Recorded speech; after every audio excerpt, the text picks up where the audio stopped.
आइए जानते हैं आज के प्रमुख अंतर्राष्ट्रीय खबरों को। पहले एक नजर हेडलाइंस पर। हेमंता का कांग्रेस पर हमला, बोले जीते विधायकों में सिर्फ एक हिंदू। केरला में सीएम की कुर्सी के लिए कांग्रेस में महाभारत।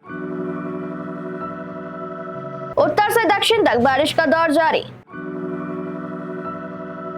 मिसाइलों का दौर लौटने वाला है, जाने अब स्ट्रेट ऑफ हॉर्मुज में क्या हो रहा है। चीन की पटाखा फैक्ट्री में धमाके से 21 लोगों की मौत, 60 से ज्यादा घायल। सीरिया के इस प्लान में कितना दम, क्या भारत का मुकाबला कर पाएगा। कच्चे तेल की कीमतों में उछाल, सोने चांदी की कीमतें गिरी। जयपुर की राजकुमारी गौरवी और महाराजा पद्मनाभ ने मेट गाला में ली शाही एंट्री। राजा शिवाजी ने 4 नई रिलीज फिल्मों की निकाली हेकड़ी, भूत बंगला भी दुबकी। और रोहित शर्मा ने लखनऊ को धो डाला। असम के मुख्यमंत्री हेमंत बिस्वा शर्मा ने चुनाव नतीजों पर प्रतिक्रिया देते हुए कांग्रेस पर तीखा हमला बोला है। उन्होंने कहा कि कांग्रेस के जितने भी विधायक इस बार जीते हैं उसमें से सिर्फ एक ही हिंदू उम्मीदवार है और बाकी सभी का धर्म इस्लाम है।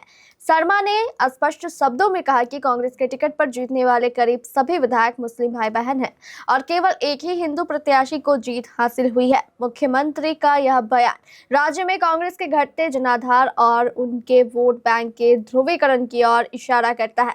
उनके मुताबिक कांग्रेस अब असम में एक व्यापक प्रतिनिधित्व वाली पार्टी के बजाय केवल एक विशेष समुदाय की पार्टी बनकर रह गई है। दूसरी ओर AIUDF के चीफ बदरुद्दीन अजमल ने भी कांग्रेस को आड़े हाथों लिया है। अजमल ने कांग्रेस की तुलना मुस्लिम लीग से करते हुए कहा कि कांग्रेस दूसरों के लिए कुआं खोद रही थी, लेकिन अब वह खुद उसी कुएं में गिर गई है। केरल विधानसभा चुनाव में UDF यानी कांग्रेस गठबंधन ने जीत हासिल की। सरकार बनना तय हो गया, लेकिन जीत की खुशी मनाने से पहले ही कांग्रेस के अंदर एक नई लड़ाई शुरू हो गई थी। लड़ाई इस बात की कि मुख्यमंत्री कौन बनेगा। 3 बड़े नेता इस कुर्सी के दावेदार के रेस में आगे चल रहे हैं, पोस्टर लग रहे हैं, दिल्ली में बैठकें हो रही है और पार्टी के अंदर कब तनाव बाहर आने लगा है। अब सवाल इस बात का है कि मुख्यमंत्री की कुर्सी पर कौन बैठेगा।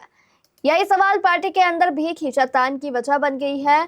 3 नेता इस कुर्सी के लिए सबसे आगे है। KC वेणुगोपाल भी इस रेस में पूरी ताकत से आगे है। इन्हें सबसे मजबूत दावेदार माना जा रहा है। वो पार्टी संगठन में बहुत मजबूत पकड़ रखते हैं। वो लगातार विधायकों से मिल रहे हैं और उनका समर्थन जुटा रहे हैं ताकि उनका पलड़ा भारी दिखे। खबर है कि वो आलाकमान से मिलने दिल्ली भी गए हैं। देश भर में मौसम ने करवट ले ली है और उत्तर से लेकर दक्षिण भारत तक बारिश का सिलसिला जारी है। मौसम वैज्ञानिकों के मुताबिक इस समय एक साथ कई मौसमी सिस्टम सक्रिय है, जिसमें वेस्टर्न डिस्टर्बेंस और साइक्लोनिक सर्कुलेशन शामिल है। इसके चलते उत्तर पूर्व और दक्षिण भारत के बड़े हिस्से में व्यापक बारिश और गरज चमक की गतिविधियां जारी है। राष्ट्रीय राजधानी दिल्ली में आज आसमान आमतौर पर बादलों से घिरा रहेगा। दोपहर या शाम के दौरान बहुत हल्की से हल्की बारिश के साथ साथ गरज चमक 20 से 30 किलोमीटर प्रति घंटे की रफ्तार से हवाएं चल सकती हैं, जिसके झोंके 40 किलोमीटर प्रति घंटे तक पहुंच सकते हैं। अधिकतम तापमान 31 से 33 डिग्री सेल्सियस और न्यूनतम तापमान 18 से 20 डिग्री सेल्सियस के बीच रहने का अनुमान है। तापमान सामान्य से काफी नीचे रहने के कारण लोगों को गर्मी से राहत मिलेगी। वहीं हिमाचल प्रदेश, सब हिमालय, पश्चिम बंगाल, ओडिशा, झारखंड, बिहार, केरल और आंतरिक तमिलनाडु में कई इलाकों में तेज बारिश के दौर देखने को मिल सकते हैं। इन क्षेत्रों में बादलों की सक्रियता ज्यादा रहने के कारण मौसम सुहावना बना रहेगा, लेकिन कुछ जगहों पर जलजमाव की स्थिति भी बन सकती है। स्ट्रेट ऑफ हॉर्मुज पर अमेरिका और ईरान की तनतनी फिर शुरू हो गई है। ईरान की IRGC ने दावा किया है कि उसने अमेरिकी जहाज पर मिसाइल दागी है। वहीं UAE ने भी ईरान पर आरोप लगाया है कि उसने उसके तेल टैंकर पर ड्रोन से हमला किया है। ऐसे में फिर से मिसाइल हमलों का दौर लौटने के आसार बढ़ते दिखाई दे रहा है। ईरान की सरकारी मीडिया के अनुसार IRGC ने दावा किया है कि सोमवार को स्ट्रेट ऑफ हॉर्मुज में जास्क के पास एक अमेरिकी नौसेना के जहाज पर 2 मिसाइलें दागी गई। ईरानी नेवी ने जब उन्हें चेतावनी दी तो अमेरिकी पोत ने नजरअंदाज कर दिया। इसके बाद ईरान द्वारा जवाबी कार्रवाई की गई। हालांकि अमेरिकी सेना ने सोशल मीडिया पर यह बयान जारी कर इस बात से इनकार किया है कि उसके किसी जहाज पर हमला हुआ है।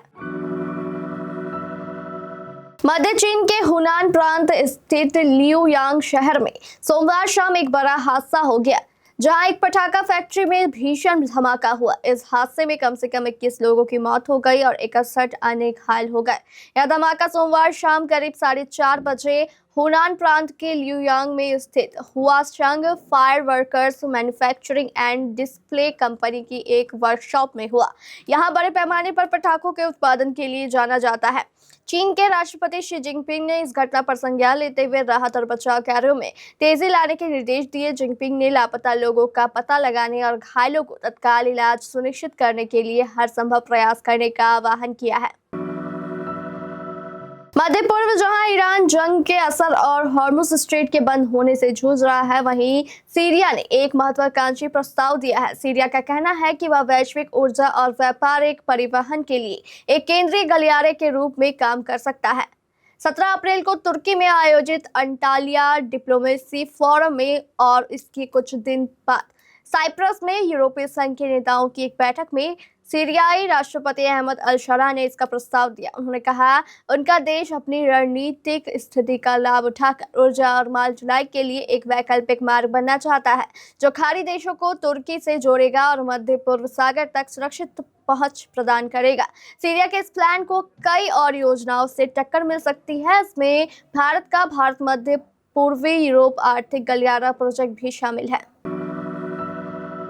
अमेरिका ईरान युद्ध में जारी तनाव के बीच कच्चे तेल की कीमतों में वृद्धि के चलते सोमवार के सत्र में सोने और चांदी की कीमतों में भारी गिरावट देखने को मिली और उच्च मुद्रास्फीति और ब्याज दरों में बढ़ोतरी की संभावना को लेकर बनी चिंताओं ने सुरक्षित निवेश विकल्पों के आकर्षण को कम कर दिया। सप्ताह के पहले कारोबारी दिन सोमवार को मल्टी कमोडिटी एक्सचेंज यानी MCX पर जून डिलीवरी वाले सोने का वायदा भाव 1,239 रुपए यानी 0.82% गिरकर 1,50,113 रुपए प्रति 10 ग्राम हो गया। वहीं जुलाई डिलीवरी वाली चांदी 4,863 रुपए यानी 1.94% गिरकर 2,46,074 रुपए प्रति किलोग्राम हो गई। मेट गाला 2026 के रेड कार्पेट पर ईशा अंबानी से लेकर अनन्या बिरला तक पहुंची, जिसके लुक्स ने लोगों का दिल जीत लिया। लेकिन इस बार मेट गाला में सिर्फ बिजनेस और बॉलीवुड के सितारों का जलवा नहीं देखने को मिला, बल्कि राजपूती शाही परिवार ने भी अपने स्टाइल से सबको इम्प्रेस किया। जयपुर राजघराने की राजकुमारी गौरवी कुमारी और महाराजा सवाई पद्मनाभ सिंह भी मेट गाला 2026 में पहुंचे और अपने कमाल के लुक से दोनों ने रेड कार्पेट पर ऐसी शान बिखेरी कि हर कोई हैरान रह गया। खास बात ये थी कि राजकुमारी गौरवी और महाराजा सवाई पद्मनाभ सिंह आउटफिट सिर्फ चमक धमक से भरे नहीं थे, बल्कि उसमें उनके परिवार और भारतीय ट्रेडिशन की गहरी छाप साफ नजर आ रही थी। डिजाइनर प्रबल गुरुंग के साथ मिलकर तैयार किए गए इन लुक्स से दोनों ने भारतीय ट्रेडिशन को ग्लोबल फैशन के स्टेज पर बखूबी फ्लॉन्ट किया। ये नजारा देखने में इतना शानदार था कि सभी लोग देखते रह गए। रितेश देशमुख की फिल्म राजा शिवाजी सिनेमा घरों में रिलीज होने के बाद से ही जबरदस्त लोकप्रियता हासिल कर रही है। यह ऐतिहासिक ड्रामा मराठा योद्धा छत्रपति शिवाजी महाराज के जीवन पर आधारित है और मराठी और हिंदी दोनों भाषाओं में सिनेमाघरों में रिलीज हुई है। फिल्म ने पहले वीकेंड में 33 करोड़ रुपए से अधिक का नेट कलेक्शन किया है। हालांकि पहले वीकेंड में इसके कलेक्शन में गिरावट देखी गई है। वहीं पहले से चल रही भूत बंगला का हाल इसके आने से खस्ता हो गया है। साथ में आमिर खान के प्रोडक्शन की एक दिन तो पहले से ही धराशायी दिख रही है। राजा शिवाजी के मराठी वर्जन ने पहले दिन 8 करोड़ रुपए कमाए, दूसरे दिन फिल्म ने 7.15 करोड़ रुपए और रविवार को 7.75 करोड़ रुपए का कलेक्शन किया। सेक्नेल की रिपोर्ट के अनुसार चौथे दिन यानी पहले सोमवार को कलेक्शन में गिरावट आई है। फिल्म ने 1,735 शो में 4.25 करोड़ रुपए कमाए। इसके साथ ही मराठी का कुल कलेक्शन 27.15 करोड़ रुपए हो गया। इससे कुल मिलाकर ग्रॉस कलेक्शन 46.95 करोड़ रुपए हो गया है, जबकि भारत में कमाई अब 39.50 करोड़ रुपए है। IPL 2026 में सोमवार को मुंबई और लखनऊ के बीच खेले गए मुकाबले में रोहित शर्मा का तूफान देखने को मिला। वो लगातार 5 मैच मिस करने के बाद टीम से जुड़े थे, लेकिन वापसी के साथ टीम का लक भी लेकर वह आए। इससे पहले रोहित शर्मा ने 12 अप्रैल को RCB के खिलाफ आखिरी मैच खेला था। रोहित ने लखनऊ के खिलाफ वापसी की और 229 रन के लक्ष्य का पीछा करते हुए 84 रनों की शानदार पारी खेलकर टीम को जीत की राह पर वापस ला दिया। ऑफ साइड में ड्राइव लगाने की कोशिश में मोहसिन खान की गेंद पर एक भाग्यशाली चौके के साथ रोहित की पारी की शुरुआत हुई। पावर प्ले खत्म होने के पहले रोहित 15 पर थे।